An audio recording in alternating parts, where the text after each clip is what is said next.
God calls you to be an ambassador for him, not a crusader. And there's a crucial difference between these two. I want to look at a verse in 1 Samuel 8 that helps us to better understand what God requires of us as we seek to be influencers for his kingdom.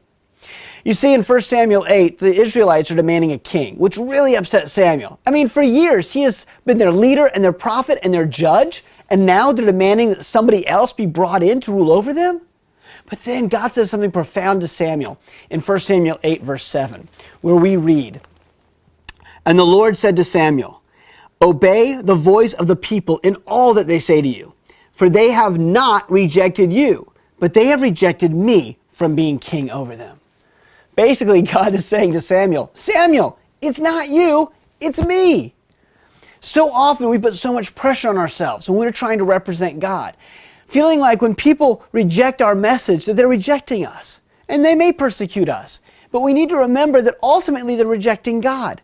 That we don't have to win people for the kingdom or convince them that we're right, convince them that God exists. That's not up to us. We simply need to be ambassadors. Whether they receive our message is between them and God. And ultimately, if they reject our message, they're rejecting God. It's not about us. Too often we make it too much about us.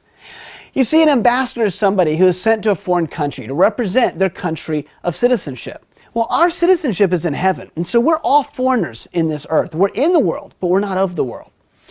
And so our job is to be like an ambassador who represents their home kingdom and tries to influence the foreign place they live to live by the principles and for the agenda of the kingdom where their citizenship is. And that's what we're called to do. An ambassador does this in a peaceful way, seeing the people in the foreign nation where they live as potential allies, not as enemies. But a crusader is very different. A crusader is somebody who goes into a foreign nation and forces the people there to live under the rule of their home kingdom. And they do this leaving a path of destruction in their wake. But that's not what God requires of us. It's not what he calls us to. Sometimes we have to ask ourselves, as we seek to share the gospel and influence people for the sake of the kingdom, are you more of an ambassador or more of a crusader? I know it can be difficult as we seek to share the gospel and influence people for the kingdom that we can feel rejected and we can start to feel like we want to prove ourselves right. We don't want to be rejected. We don't want people to reject our message. We want them to agree with us. But if it becomes about us and about us winning them over, suddenly we're no longer sharing the gospel out of love, but we become a resounding gong or a clanging cymbal. And we start to do it out of a pride, out of a selfish ambition, out of a desire to feed our own self-worth by showing that we're right. And that's not what God wants of us. God wants us to be satisfied in our relationship with him. For us to know that whether people accept or reject our message, as long as we are representing him well as ambassadors, then he is well pleased with us. And that's what I think God was saying to Samuel. Samuel, don't get down on yourself. Don't feel bad about yourself because people are rejecting having you as their judge, because it's really not you they're rejecting me. But I don't reject you, Samuel. I accept you. You have been a good servant who has been well-pleasing to me.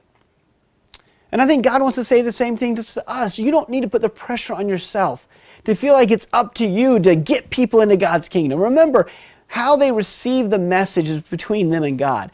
But what is up to you is, are you doing a good job representing God, being an ambassador, sharing the gospel and sharing the principles of God's kingdom, doing whatever you can to bring the kingdom to bear in your circles of influence? And if you're doing that, then may you be satisfied in the relationship you have with God, knowing that no matter whether you are accepted or rejected by the world, and you'll very likely feel rejected at times, but you can feel good knowing that you are found worthy to be rejected and persecuted just as Christ was rejected and persecuted.